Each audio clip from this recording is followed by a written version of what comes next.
ni Kuya! Pinoy Transporter, best taxi driver. He's a Guys, good afternoon. This is Pinoy Transporter. Actually, nandito ako sa isang vulcanizing store in the corner of Sober, Rojas and Dian. Okay?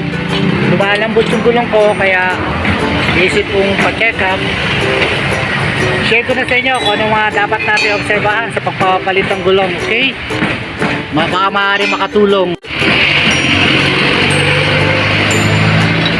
So as you can see, tinatanggal ko yung gulong.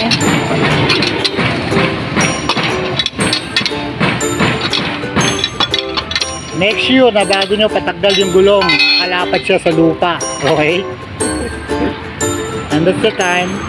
After maluwagan ng mga tornilyo, tsaka po natin itataas gamit ang jack. Magaling po ang vulcanizer dito, kaibigan ko si Sok. Sok, harap dito. Say hi. Hello. Ayan. Actually, this is my second time here. Kaya bumalik ako dito, magaling tong bata na to eh.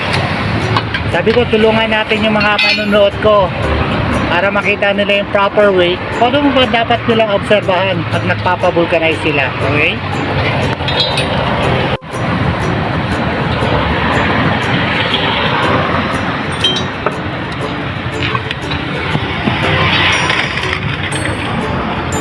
So we have to check up kung anong problema ng gulong, bakit siya lumalambot. So bago i-check, kailangan ho mataas ang pressure ng hangin para makita natin in the event na may butas ang gulong. Yan, meron po silang tubig nilulubog para makita kung saan may bumubula. Ayun, kung may nakikita kaming bula, it's a fake. Makita na. Ayun ang butas ng gulong.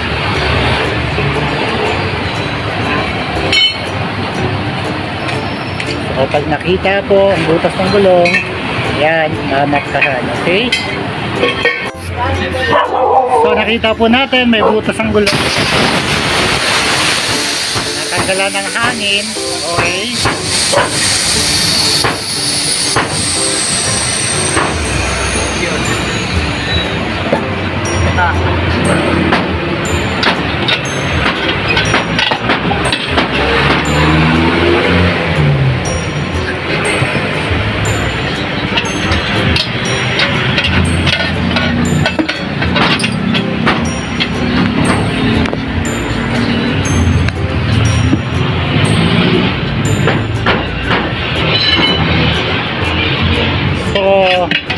So, maingat po paggawa nito para hindi ma-damage ang gulong. Actually, maraming pamamaraan ng pagpapavulcanize. May plancha, may tinutusok. Ako, ang lagi kong ginagamit, patches. Para sigurado. Kasi pag tusok, maaaring ma-damage yung mga wire ng gulong. Eventually, nagiging oblong.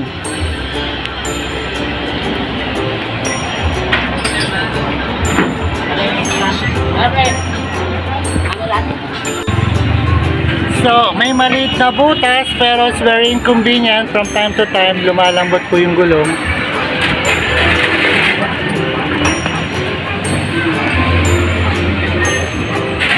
So, first step, tatanggalin yung yan o. Ang napakaliit.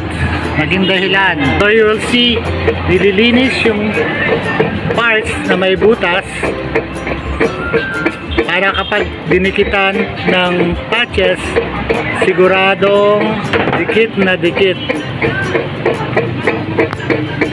Lalagyan po ng sealant o pandikit to make sure na tight ang pagkakadikit ng ating patches.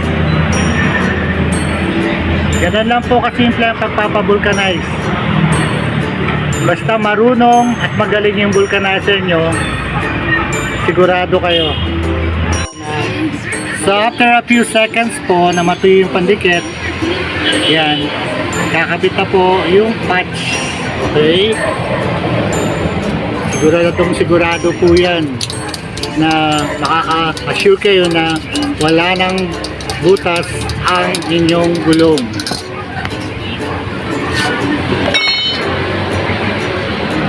So, ganun kasimple. Napakadali itong magpa-vulcanize. Basta marunong yung gumagawa. Tapos na po. Binabalik na. Although nilagyan muna ng grasa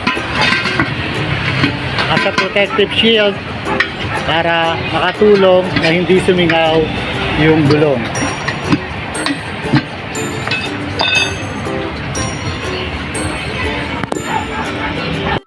So just make sure no na kakabit ulit yung barbula, ha? Kasi pag nawala yung barbula, sisingaw yan.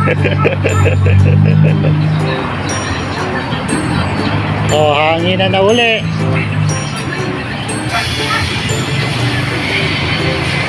Meron po tayong tinatawag na mga standard tire pressure sa mga kotse. Since I'm driving as a Vios sedan, nasa 31 to 32 po. O 30 to 32 yung pwede nyo ikargang hangin.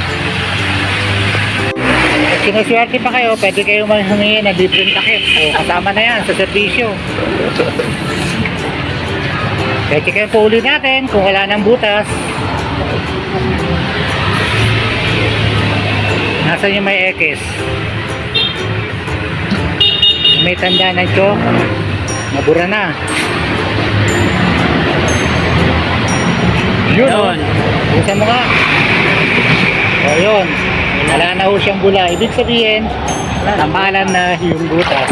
Ganun lang po kadali.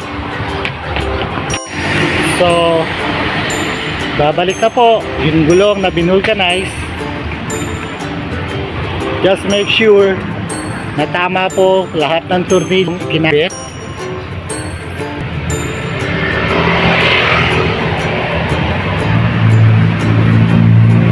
Suwabe ang pasok ng bawat tornilyo para hindi na po puwersa yung mga thread. Okay?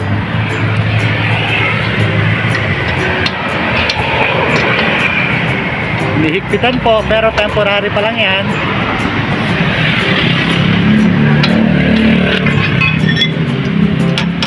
Ang final na paghihigpit po kapag may baba na sa jack para magkaroon ng puwersa at siguradong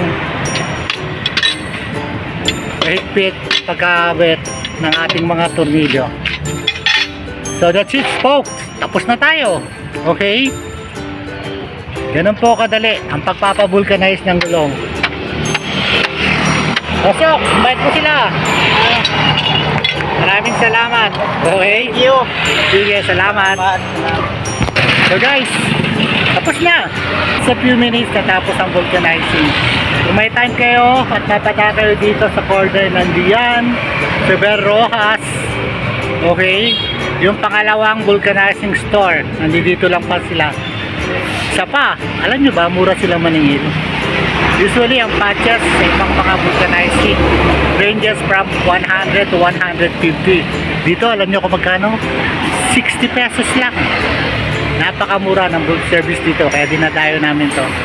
Well, I hope kahit pa paano nakapag-share ako sa inyo paano dapat natin bantayan and the proper way of vulcanizing our flat tire. This is your folks once again, Pinoy Transporter, signing off. Bye!